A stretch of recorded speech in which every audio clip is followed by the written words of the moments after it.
আমি প্রতিদিন একবার হলে কথা বলি, আমার জিন্দেগির সবচেয়ে বড় আফসোস ওইটা যে 16 বছর, 18 বছরের, 14 বছরের এত অল্প বয়সী মুসলমানের ছেলে মেয়ে খোদার 365 দিন আপন ঘরেই ঘুমায়, বাবা মা জীবিত, অথচ 365 দিনে খোদার একটা বছরে কোনোদিন ফজরের নামাজ পড়ে না। আহা, বাবা মা জীবিত, মুসলমানের সন্তান এত বড় নিকৃষ্ট কিভাবে হয়? আর মুসলমানের মা বাপ এইসা গাফেল কেমনে হয়? ওই বাপ, তুমি এত বড় গাফেল কেমনে হইলা? তোমার সন্তান একটা দিনও ফজরের নামাজ পড়বে না। তুমি কেমন বাপ হইলা? আর এটা কেমন সন্তান? বলো না বাপ, বলো না সন্তান, নওজোয়ান বলো না ভাইয়া, এই কিশোর নওজোয়ান ছেলেরা, এই বন্ধুর কথা বলো, জবাব দাও। 365 দিনে খোদার এক বছরে যে কোনো দিন 5 ওয়াক্ত নামাজ পড়লা না, তুমি মানুষের বাচ্চা? এই হাইওয়ান, মুসলমানের বাচ্চা তো নিকৃষ্ট হয় বেটা। তোর কোনো আল্লাহ নাই, তোরে কেউ বানায় নাই বেঈমান নাফরমান, তোর কোনো সৃষ্টিকর্তা নাই, তোর কোনো নবী নাই, তোর জন্য কেউ 23 বছর কাঁদে নাই, তোর কোনো ধর্ম নাই বাপ, তোর কোনো কিতাব নাই, তোমাকে কোথাও ফিরতে হবে না? কি ভাবছেন জিন্দেগি মানে কি? ভাত তরকারি, পেশাব পায়খানা, মোবাইল, নারী, ছবি, খাতা বালিশ আর দোকানদারি, আর বন আর বিড়ি, চার বিস্কুট, পেঁয়াজ আর আলুর চপ, আপেল আর মালটা, এরই নাম জীবন? খালাস, এরই নাম জিন্দেগি? বলো না বাপ। এজন্য অভিভাবক হিসাবে আপনারা প্রত্যেকের কাছে আমার অনুরোধ, আপনারা যারা স্ত্রীর স্বামী, আপনারা যারা সন্তানের বাবা, আপনাদের দায়িত্ব আপনার স্ত্রীর ঈমান আমলের হেফাজত করা।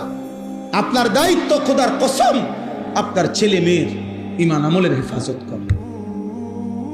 নবীজি সাল্লাল্লাহু আলাইহি ওয়াসাল্লাম বলেছেন, হাদিস, ইজা আইকাযার রাজুলু আহলাহু ওয়া সাল্লা বিহিম জামিআন কুতিবা ফিদ যাকিরিন আল্লাহ কাসীরান ওয়াদ যাকিরাত। সুবহানাল্লাহ। নবীজি বলেন, কোন পুরুষ যদি তার পরিবারের সকল সদস্যকে ফজরের নামাজের জন্য জাগিয়ে দেয়, অতঃপর ফজরের নামাজ সবাই আদায় করে, যারা ঘরে পড়ার ঘরে পড়লো মহিলা, যারা মসজিদের জামাতে পড়ার জামাতে পড়লো, খোদার কসম নবী বলছে আল্লাহ গোটা ফ্যামিলিকে, আল্লাহ তাআলা তার বেশি বেশি জিকিরকারী বান্দা এবং বান্দির তালিকায় এই ফ্যামিলির সকলের নাম উঠায় দিয়েছে।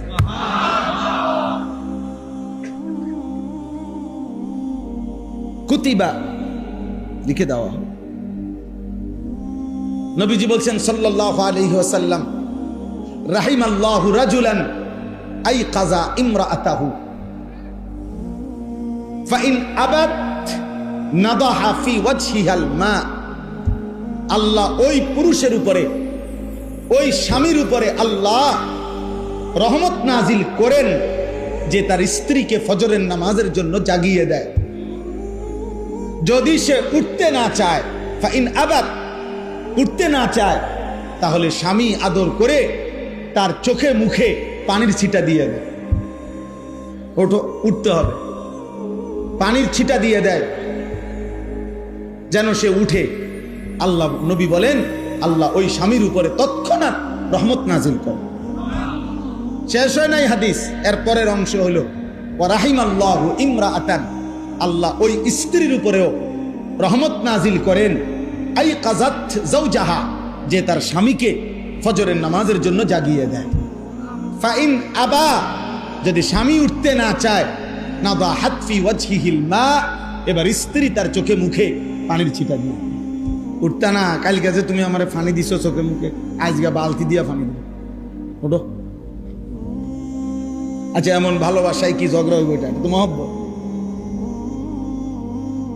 আল্লাহ নবী সাল্লাল্লাহু আলাইহি সাল্লাম বলেন, এমন স্বামী স্ত্রী উভয়ের উপরে মহান আল্লাহ রহমত বর্ষণ করে। তাহলে পরিবারের ব্যাপারে জিম্মাদারি দেখেন। কোরআন শরীফের উদাহরণ শুনেন, একটা ছোট্ট উদাহরণ দেই, বুঝবেন। সূরা আহজাবের মধ্যে আছে, ইয়া আইয়ুহান নাবিয়্যু, হে নবী আমার, আমাদের নবীকে আল্লাহ বলছে, কুল লিআজওয়াজিকা, আপনি আপনার স্ত্রীদেরকে বলুন। আলাদা বলছে, ওয়া বানাতিকা, আপনি আপনার মেয়েদেরকে বলুন। ওয়া নিসাইল মুমিনিনা, আপনি সমস্ত ঈমানদার নারীদেরকে বলুন। কি বলুন? ইউদনিনা আলাইহিন্না মিন জালাবিবিহিন্না, তারা যেন তাদের দেহের আবরণ, বোরখা, পর্দা, দেহের কাপড়, মোটা ঢিলে ঢালা বোরখা আবৃত, একদম চোখ চেহারা সহ পুরা শরীর যেন ভালোভাবে তারা ঢেকে নেয়। এই কথাটা শতভাগ পর্দা করার জন্য, ঢিলে ঢালা পোশাক দিয়ে নিজেকে আবৃত করার জন্য, এমনকি চোখ জিলবাব বলা হয় যেটা দিয়ে চোখও ঢাকে, এরকম পোশাক দিয়ে তারা যেন নিজেদেরকে ঢেকে নেয়। এই আদেশ, এই পর্দার আদেশ আপনার স্ত্রীদেরকে বলুন, আপনার মেয়েদেরকে বলুন, ঈমানদার নারীদেরকে বলুন। বুঝছেননি? কথা বলেন না, কথা এটা বুঝছেননি? এখন আমনে বলেন, এখান থেকে আপনি এটা ভাগ করেন। আমনে বুঝেন যে নবীজি সাল্লাল্লাহু আলাইহি সাল্লামের স্ত্রীগণ ঈমানদার ছিলেন কিনা, নবীজির মেয়েগণ ঈমানদার ছিলেন কিনা। তাইলে এই কথাটা তো একবারে বলতে পারতো যে, হে নবী, ঈমানদার মহিলাদেরকে বলেন তারা যেন তাদের কাপড় পর্দা করে নেয়। তো এটা বললেই তো স্ত্রীরাও বুঝতো, সে মেয়েদেরকেও বুঝাইতো, আবার বাকি মহিলা সাহাবী যারা, তারাও তো বুঝে নিত। এই এক শব্দ দ্বারাই তো হয়ে যাইতো, কিন্তু আলাদা বললেন কেন? স্ত্রীদেরকে বলুন, মেয়েদেরকে বলুন, মোমেন মহিলাদেরকে বলুন, এরকম তিনটা আলগা আলগা বললেন কেন? আল্লাহ বুঝাইতে চাচ্ছেন, বন্ধু, আপনি একজন স্বামী, অতএব আপনি স্বামী হিসাবে স্ত্রীদেরকে বলুন। আপনি একজন বাবা, আপনি বাবা হিসাবে মেয়েদেরকে বলুন। আপনি একজন নবী, নবী হিসাবে আপনার ঈমানদার উম্মতের নারীদেরকে বলুন। কি করে দিছেন? আলাদা করে দিছেন, নয়তো এমনি কইলো কেন? ভাগ করে দিছেন কিনা? তাইলে এবার বুঝছেন? তাহলে আপনার স্ত্রীকে ঈমান আমলের কথা বলার দায়িত্ব জুনায়েদ বাগদাদির, মালাকুল মউত আজরাইলের, নাকি কার? আমার। কার? আমার স্ত্রীকে বলবে কে? আমি বলবো। আমার মেয়েদেরকে বলবে কে? আমি বলবো। আমি বলবো।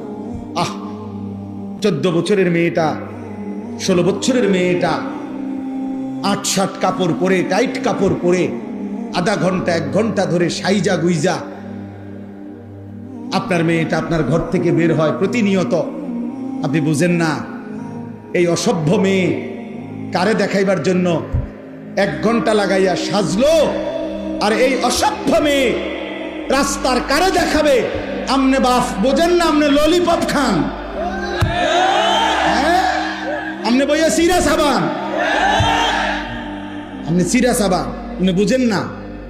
আমনের বেডি 1 ঘন্টা লাগাইয়া সাইজা, টাকা আমনের, কাপড় আমনের, মেকআপ আমনের, পাউডার আমনের, ফেয়ার এন্ড লাভলি আমনের, টাকা সব আমনের, রংসায় অটো ড্রাইভার, রংসায় সিএনজি ড্রাইভার, রংসায় রাস্তায় খাড়াইয়া মুতে এমন অসভ্য বখাটে দুশ্চরিত্র যুবক আপনার বেটিরে দেখে আর টিটকারি মারে। এই মুসলমান, এত বড় বেগায়রত, আত্মমর্যাদাহীন কেমনে হইবি বাপ বেটা?